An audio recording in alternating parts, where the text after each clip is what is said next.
मैं युद्ध नहीं करूंगा, इसका जस्टिफिकेशन जैसे कोर्ट में देते हैं 1 2 3 4 पॉइंट्स, अब अर्जुन एक एक पॉइंट से बताता है कि कैसे मेरा युद्ध न करना योग्य है। पहला उसका तर्क कहते हैं 36वां श्लोक, निहत्य धातराष्ट्रान्नः का प्रीति स्यात् जनार्दन पापमेवाश्रयेदस्माद् हत्वा एतान् आततायिनः। पहला तर्क, ये जो धृतराष्ट्र के पुत्र है वो आतताई है। आतताई का मतलब ये मराठी शब्द नहीं है, संस्कृत शब्द है। आतताई अंदर में रहने वाली ताई, ऐसा उसका मतलब नहीं। एक बाहर ताई, एक आतताई।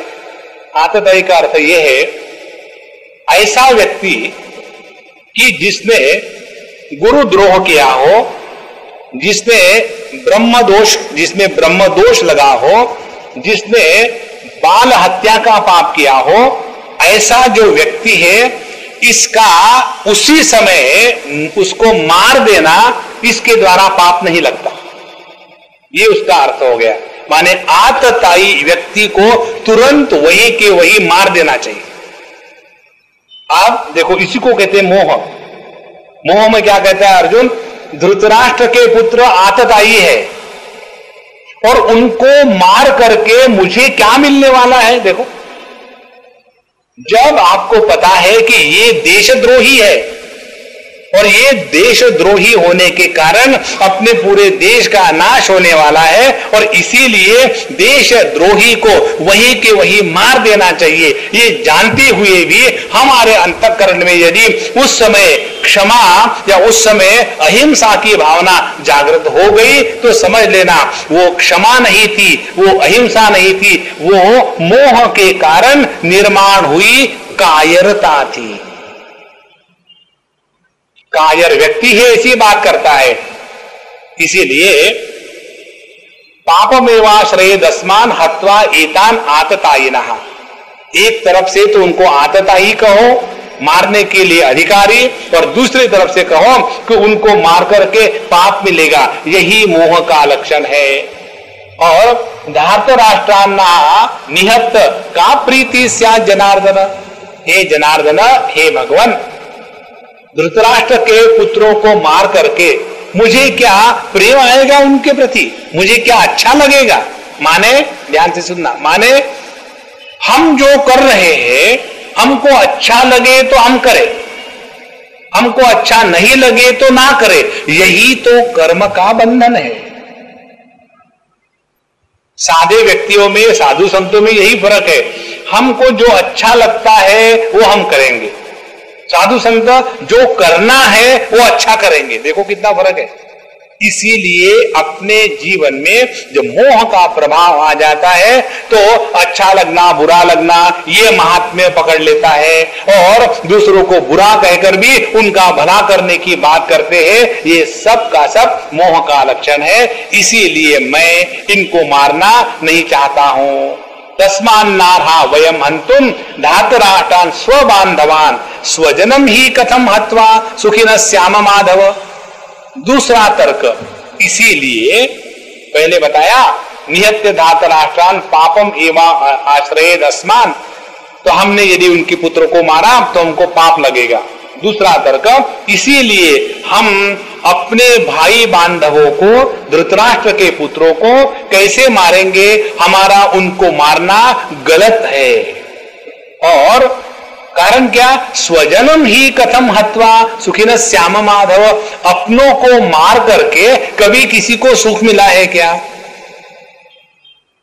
क्या ये धृतराष्ट्र के पुत्र और सभी के सभी लोग, क्या ये युद्ध के मैदान में आने के पूर्व अर्जुन के स्वबांधव नहीं थे क्या? थे। कोर्ट में केस जाने के बाद फिर अपना भाईचारा याद आ गया, देखो हम एक ही माँ बाप के पुत्र हैं, पता नहीं हमारे बुद्धि में क्या भेद आ गया है और हम इस छोटी सी प्रॉपर्टी के लिए झगड़ा कर रहे हैं। जब साथ साथ रहते थे तो कितना झगड़ा करने में मजा आता था, अब दूर होकर के झगड़ा कर रहे हैं, पता नहीं दिमाग में कहां से बात आ गई। क्या ये भाईचारा अर्जुन के मन में किसी ज्ञान के कारण निर्माण हुआ था या किसी मोह के कारण निर्माण हुआ था? ज्ञान के कारण निर्माण होता तो युद्ध का प्रसंग ही नहीं आता, और यदि युद्ध का प्रसंग आया है तो उसके सामने वो मोह से पीड़ित नहीं होता।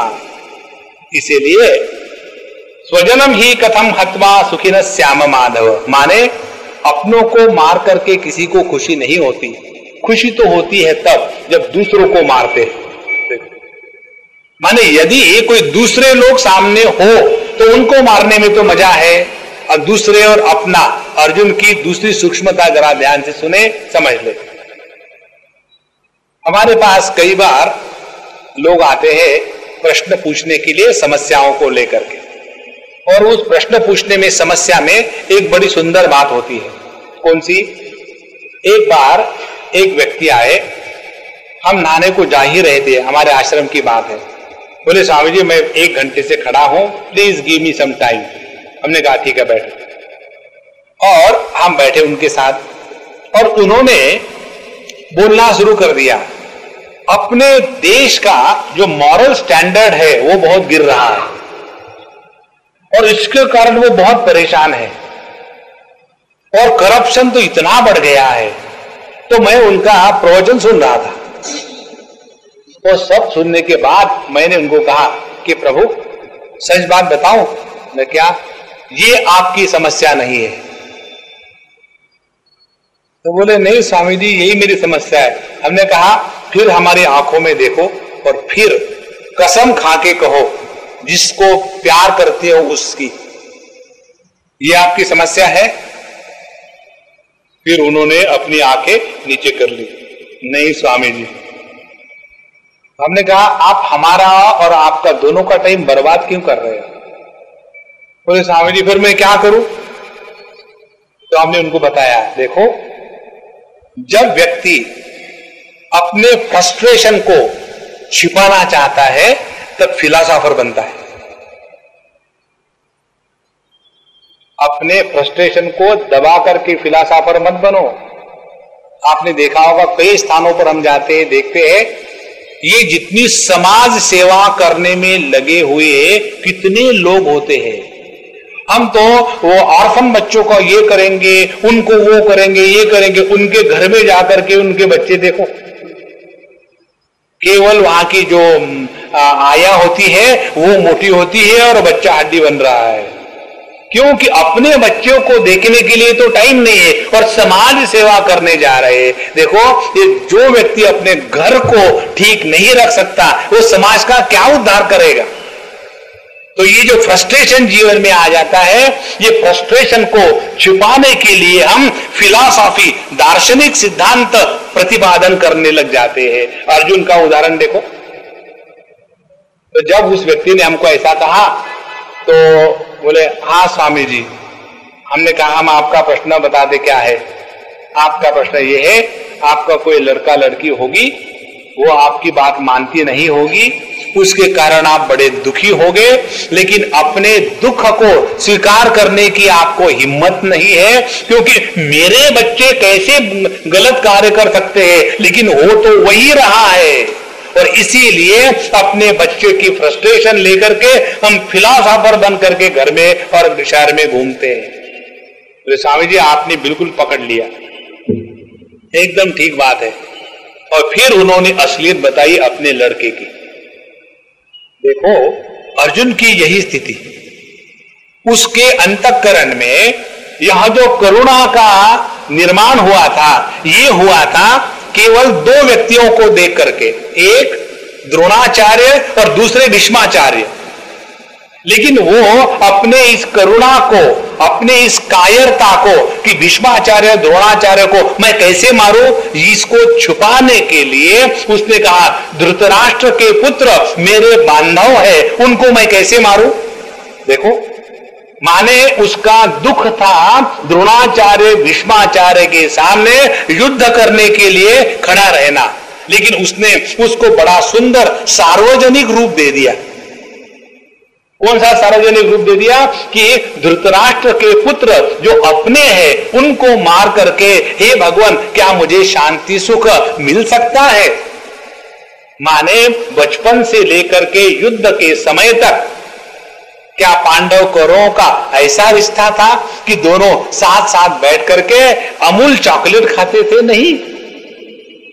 नित्य निरंतर झगड़ा करने वाले, नित्य निरंतर एक दूसरे की बुराई करने वाले ऐसे व्यक्ति इस समय आकर के जब बोलने लग जाते हैं तो ये स्पष्ट निर्णय है कि अपनी कायरता को छुपाने के लिए हम वैराग्य का सहारा लेते हैं, अपनी डिफीट को छुपाने के लिए हम फिलॉसफी का सहारा लेते हैं। इसीलिए भैया अपने इस मोह के राक्षस को ठीक से पहचाने। कैसे पहचाने? कल भी हमने आपको बताया था, अपने जीवन की समस्या का हल करने के लिए साधु संतों के पास जावे और जा करके जो वो बताएंगे वो करे, उनसे आर्ग्यूमेंट ना करे। साधु संतों के पास अनेक प्रकार के लोग जाते हैं। एक तो वो जाते हैं जो अपनी मनवाने के लिए जाते हैं। कल हम गुरु पूर्णिमा के उत्सव पर गए थे शारदा संगीत विद्यालय में। वहां यहाँ का लेक्चर खत्म हुआ था, हमने कहा था ना आज हमको दौड़ के भाग के जाना है, वहां प्रवचन था। यहां से गए, वहां बहुत बढ़िया संगीत की महफिल जमी थी। बड़े बड़े उस्ताद, बड़े ज्ञानी और बड़े गुरु महाराज संगीत सिखाने वाले आए थे। वो सब प्रोग्राम खत्म हो गया, फिर प्राइज डिस्ट्रीब्यूशन हो गया, उनके आशीर्वचन हो गए और फिर हमको बताया गया, स्वामी जी महाराज आप तो गुरुओं के गुरु हो, इसीलिए आप गुरु शिष्य के रिश्ते पर आज कुछ बताइए। तो उस समय जो प्रभु ने हमको प्रेरणा दी वो इस प्रकार से दी। हमने उनको बताया कि जो गुरु या साधु संत, उनके साथ दो प्रकार के व्यक्ति रिश्ता रखते हैं, एक भक्त और दूसरा शिष्य। इन दोनों रिश्तों में क्या फर्क है? इन दोनों रिश्तों में यह फर्क है कि गुरु शिष्य को बदलवा करके गुरुत्व प्रदान करने की साधना करता है, और भक्त के साथ जब साधु संतों का या गुरु का रिश्ता होता है तो उस समय वह जो भक्त है गुरु को नचाता है। माने गुरु के द्वारा शिष्य बदल करके अपना उद्धार करता है और भक्त के द्वारा गुरु बदल करके अपना सत्यानाश करता है। ये फर्क है मेन। इसीलिए अपना उद्धार करना है तो केवल महात्माओं के भक्त बन करके काम नहीं होता, उनसे शिष्यत्व स्वीकार करना है। और शिष्यत्व किसको कहते हैं? जिसमें दो क्षमता, दो गुण है। एक गुण अपने को बदलने की इच्छा हो और दूसरी अपने को बदलने की क्षमता हो। जो व्यक्ति स्वयं को बदलने को तैयार है और जो व्यक्ति स्वयं को बदलने की क्षमता रखता है वही अपना उद्धार करेगा। नॉर्मली हम लोग जाकर के अपनी मनवाते हैं। इसीलिए अपने शास्त्र बताते हैं कि कभी भी साधु संतों के साथ जब भी हम रहते हैं तो जितना हम अपनी मनवाएंगे उसके द्वारा अपना ही नुकसान होता है। उदाहरण के लिए यदि हम जानते हैं कि कोई व्यक्ति आकर के अपनी ही मनवाता है तो हम क्या करेंगे? बिना पूछे हां कह देंगे। जैसे कई बार हम खाना खाने को बैठते हैं तो खाना खाने के पहले ही बता देते खाना बड़ा अच्छा है, क्योंकि बाद में यही कहना है।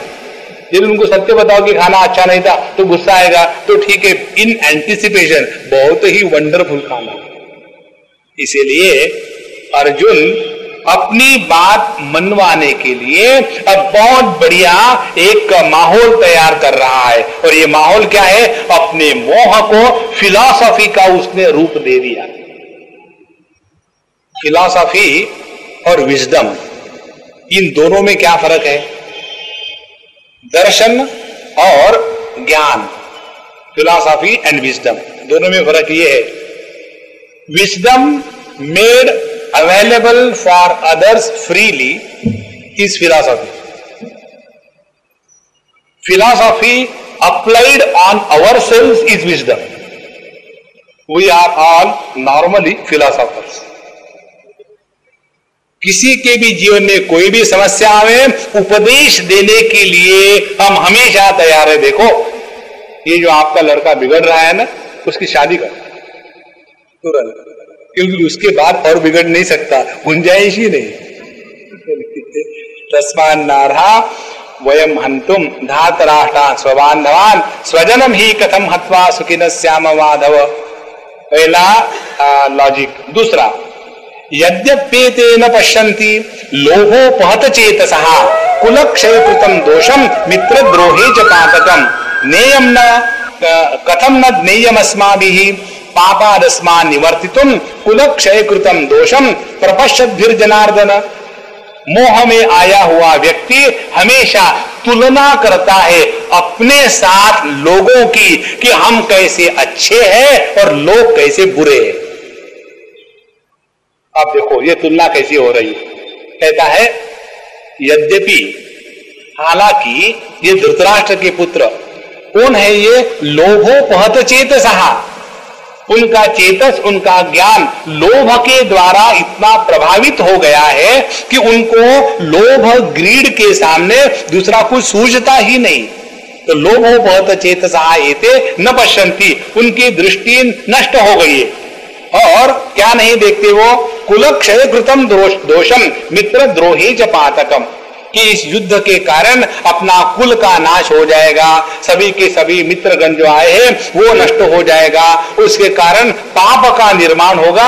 ये सभी की सभी बातें धृतराष्ट्र के पुत्र इस लोभ के द्वारा प्रभावित होने के कारण नहीं समझते, नहीं देखते. लेकिन भगवान, हम कौन है? हम तो है कथम न ज्ञेयम अस्माभिः प्रपश्यद्भिर्जनार्दन. लेकिन हम तो समझदार है ना. देखो, जो व्यक्ति अपने को समझदार करके दूसरे को ना समझ कहता है, इससे बड़ा मोह का और कोई भी लक्षण नहीं है. इसीलिए कथम न ज्ञेयम अस्माभिः पापाद अस्मान् निवर्तितुम, इसीलिए तो हमारा कर्तव्य बनता है कि हम इस पाप कार्य से निवृत्त हो जावे, क्योंकि हम देख रहे हैं कुलक्षय कृतं दोषम प्रपश्यद्भिर जनार्दन. हमको तो समझ है, उनको तो ना समझ है. देखो, यहां एक दो महत्व की बातें समझ ले. अपनी अच्छाई यदि हम इस प्रकार से समझते हैं कि हमारी अच्छाई के कारण दूसरों को बुरा कहने में हमको हिचक नहीं होती, तो वो अच्छाई नहीं है. पहला सिद्धांत. और जब हम ऐसा करने लग जाते हैं तो हमको हमेशा यही चलता है, देखो मैं कितना अच्छा हूं, लोग खराब है. देखो मैं कितना सिस्टमैटिक हूं, लोग सिस्टमैटिक नहीं है. देखो मैं कितना परफेक्ट हूं, लोग ऐसे नहीं है. जहां हम अपने अच्छाई का लोगों के बुराई के साथ तुलना प्रारंभ कर देते हैं, समझ लेना हम मोह के शिकार हो गए. असल में होना क्या चाहिए, दूसरों में कुछ देखना ही है तो परमात्मा का दर्शन कर. दूसरों में कुछ देखना ही है तो उनमें अच्छाई देखें. ये जब उनमें हम बुराई देखने लगेंगे और इसीलिए हम अच्छे हैं क्योंकि वो बुरे हैं, नहीं. एक अम्मा थी, जब वो स्कूल में थी, उन्होंने हमको बताया, बोले हमारे पिताजी मास्टर थे, हेडमास्टर, और गांव में रहते थे, छोटे से गांव में पढ़ी. और क्योंकि हम हेडमास्टर के बच्चे थे, हमको जरा ज्यादा ही भाव था स्कूल में. और एक बार एक टीचर ने कुछ हमको डांट दिया होगा किसी कारण से, तो हम तुरंत जाकर के पिताजी को बताए कि पिताजी ये टीचर देखो ऐसा है. तो उन्होंने हमको कहा कि देखो बेटा, खाना खाने के बाद बात करेंगे. और फिर उन्होंने कहा उस टीचर की बुराई बताने के पहले उनके 10 अच्छे गुण बताओ. क्या उनमें एक भी गुण अच्छा नहीं है? बोले नहीं, बहुत अच्छे गुण है. 10 गुणाओ, गिनाओ. तो उन्होंने 10 गुण गिनाए और 10 किसी के अच्छे गुण गिनाने के बाद 11वां दुर्गुण अपने मुख से अपने आप निकलना बंद हो जाता। देखो अर्जुन क्या कर रहा है, उल्टी बात कर रहा है। अपने तो सद्गुण गिना रहा है और उनके सभी के सभी, उनको आतताई कहा, उनको दुर्बुद्धि कहा, उनको अंधा कहा, उनको लोभोपहत चेतसा कहा, क्या क्या उनको कह दिया। और हम कौन है, प्रपश्यत भी, हम तो बड़े समझदार है, हमको तो सब कुछ समझ में आ जाता है। यह मोह का तीसरा भयानक लक्षण, और इसी का समर्थन लेकर के अर्जुन कहता है इसीलिए हम ये युद्ध नहीं करेंगे और हम इस युद्ध से उपरत होना चाहते हैं। यद्यप्येते न पश्यन्ति लोकोपहत चेतसा कुलक्षय कृतं दोषम मित्रद्रोहे च पातकम नेयम न कथम न ज्ञेयमस्माभिः पापादस्मा निवर्तितुम कुलक्षय कृतं दोषम प्रपश्यद्भिर्जनार्दन। यहां तक उन्होंने दूसरा तर्क दिया।